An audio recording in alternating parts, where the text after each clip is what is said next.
Alrighty, folks, I want to go ahead and start off this presentation and talk about how to really get the refrigerant to come out of the vehicle that you're working on. Sometimes it can be a little bit tricky. Please understand the weather plays a big part of recovering refrigerant. Then I'll have another video on uh, going to the point where you're actually recharging and checking for leaks. So we'll get into that, and then we'll follow up with another video as we go along. All right, so let's go ahead and get started. I'm going to go ahead and share the screen here. I want to make sure that everybody's seeing this, and you should be seeing a pretty good picture right now of tips on achieving most complete refrigerant recovery. And it can be a little bit tricky. I'm just going to be totally honest with you. It can be a little bit tricky. So you want to make sure that it gets the total amount through. And I want to make sure you're seeing everything here. So I'm going to do a little bit of a movement here. So hang on with me just a second here. I want to make sure it is all the way up. There we go. So some of the things, factories that affect, factors that actually affect the recovery, how much refrigerant is in the system, okay? If it's low, it may not take as long, but if it's overcharged, it may take a little bit longer. The ambient temperature outside, this is going to be one of the things, and techniques. I want to talk about some of the techniques you can use in performing of the recovery machine, performance of the recovery machine.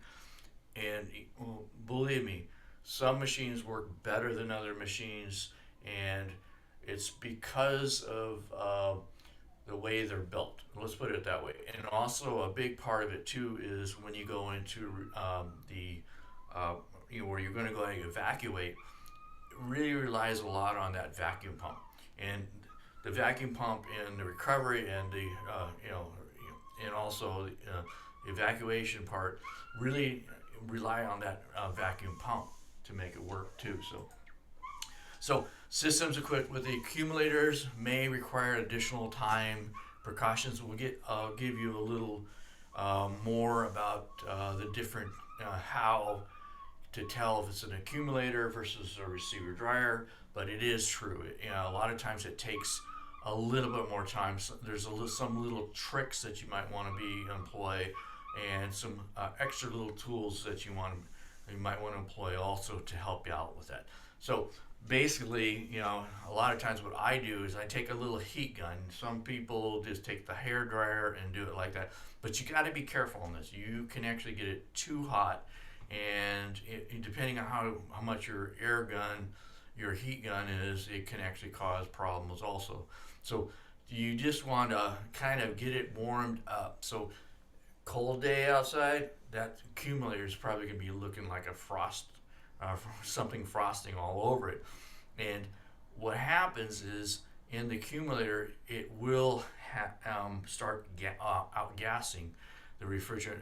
If you kind of get that heat gun on it, it's when you get really cold, it wants to ice up, and you get oil in the accumulator, and it just makes that a little more challenging. If you have any kind of moisture in there, bang, you're going to even have more problems on top of it. If the heating of the accumulator is not feasible, you want to follow some engine performance, preheat, I should say, found on the next slide. So this is really a cool thing. You can do this before you even crack out the heat gun. You're going to actually go ahead and heat up the engine. Keep the hood closed. Don't have the hood open. Have the compressor not operating. We want to make sure we get enough heat under the hood. That's going to help too. So run the engine for about 15 minutes, maybe take it around the block and get it warmed up. That way the air is going to be a little bit warmer under the engine and the cowl, and that's going to help you a whole lot better when it comes to something like this. During recovery, after the system is drawn into a vacuum, pause operation of the recovery machine for 5 minutes. And some of your machines already do this for you. If the machine's gauges rise from a vacuum to pressure, you know you still have some residual refrigerant still in there. And you may have to put it into a recovery again. And some of your machines will look at bringing it down to a vacuum when it goes into recovery mode, and it'll sit there for a few minutes, and then if it sees a rise, it's going to start up again. And then if you do get, pretty much we're talking about older machines don't do this, is if you get to where it'll hold a vacuum for about 2 minutes, you know you pretty much got it all. Like I said, most recovery machines do this, and then if they have a problem, if they see a rise, they're going to bring it out into recovery mode again until it holds that stable 2-minute vacuum. After the recovery is completed, check the machine oil reservoir to see if there's any oil come out. You want to make sure you put oil back in, but you want to put fresh oil. You don't want to put the old oil back in. You want to dispose of that properly. That is considered hazardous waste, so you need to have a container for your refrigerant oil. I usually had a smaller one in the shop. That way I can dispose of it accordingly to the federal and state regulation, and local ones too. So this is kind of typical how it looks. You may have a different shape of a recovery one. You may have two bottles on the side, outside, saying one's recovery, one's actually for charging the system. I tend not to, and I encourage you not to do it too. Don't put oil in until you're going to use it, because it can grab moisture before you actually use that oil, and then it can actually be a problem inside your machine. So you recover the stuff, get the oil out, make sure you pour it out into a recovering tank of some kind, and then you want to only put oil in when you need it, type thing. So here's some of the different types of PAG oil, and the PAG oils, even the old mineral oils, the mineral oils, you dispose of, you got into a container.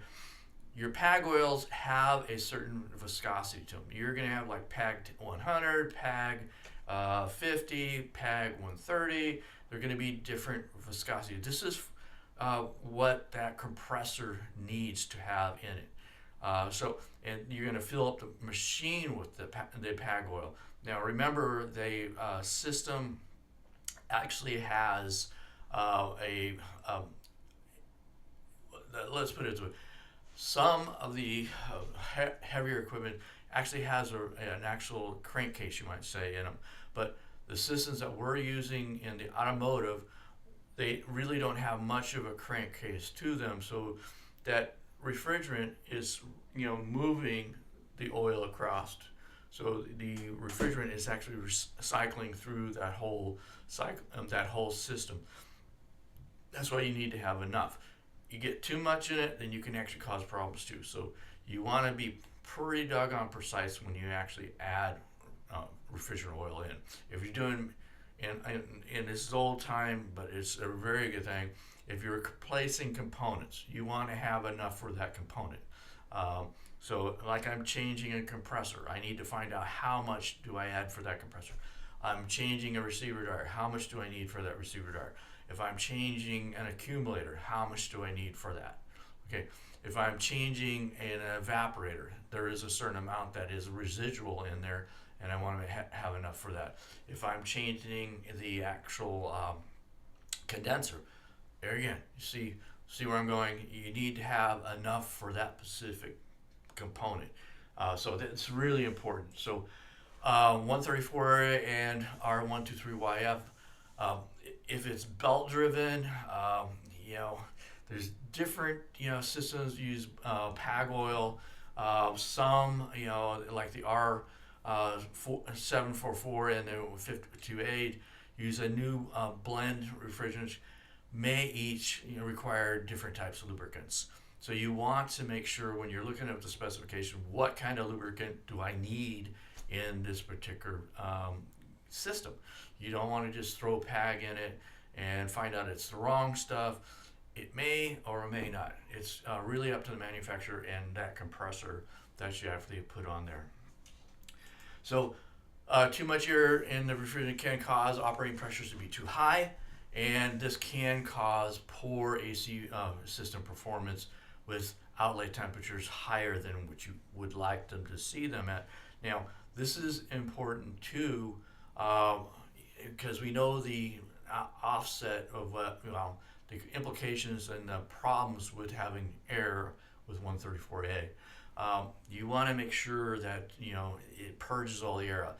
A lot of your recovery machines, a lot of your recovery and cycle and charging machines, when it goes down to a point, it looks at the air in the tank and it'll bleed the air off. Some of the old systems we had to do that manually. That was I can remember that back in the day, and all I would do is take my pretty much take that identifier, hook it up to my machine, and see what's in the tank. If I have a lot of air in the tank, I'm getting rid of it. I'm going to bleed that air off until I have almost no air in it. Now, the AC machine evacuates must be, evacuation may not remove all the moisture. They have a nice desiccant bag inside of the accumulators and the receiver dryers, but doesn't mean it's going to totally be all the moisture is going to be turned.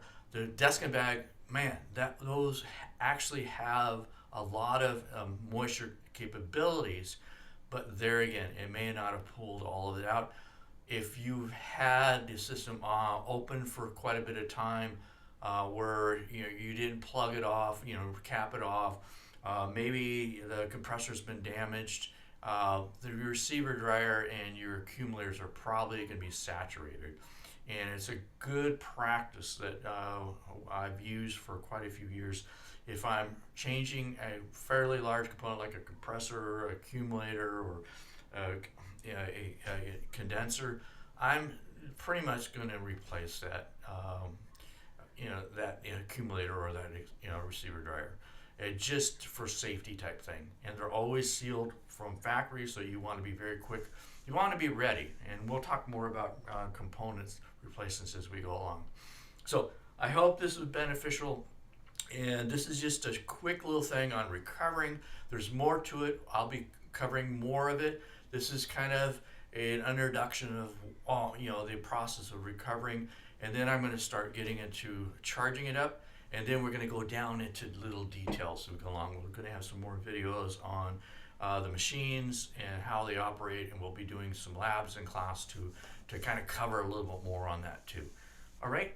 Hopefully, like I said, this is beneficial, and I will get back to you on the next slide. So hang in there. Look forward to the next video presentation. Bye for now.